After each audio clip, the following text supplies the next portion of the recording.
моральный долг по созданию безопасного будущего не только для нынешнего, но и будущих поколений россиян. Солдаты и офицеры, среди которых уроженцы и воспитанники Республики Татарстан, мужественно выполняют воинский долг, проявляют героизм. Такие Рамис Рамин улына хөрмәтле туганнары, якыннары, кадерле авылдашлар, якташлар. Украинада Россия кораллы көчләренең махсус хәрби операциясын үткәрү дәвам итә. Безнең батыр җиңүчеләребез хәзерге вакыт өчен генә түгел, киләчәк буын өчен куркынычсыз киләчәк булдыру буенча изге бурычларын үтиләр.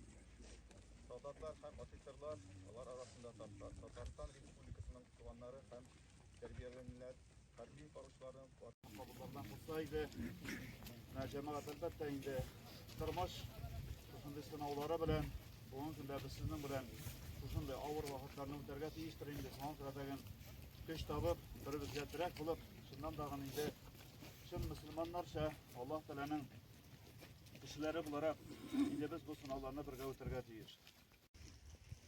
Вакытсыз махсус хәрби операциядә хәрби бурычын үтәгән Рамис Рамин улы бүген соңгы юлга узатырга җыйналдык. Җыелып килгәннәр, ике районнан да барыгызга да рәхмәт.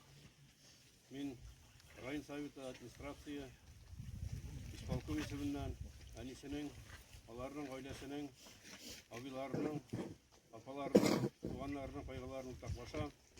Мы должны гордиться собой, что вы воспитали такого героя, который не прятался в живые спины, а пошел на передовую, чтобы защитить в первую очередь нас с вами, чтобы та война, которая с 2014 года сейчас идет на Донбассе, не пришла в наши с вами дома, чтобы мы жили спокойно, чтобы мы спали спокойно.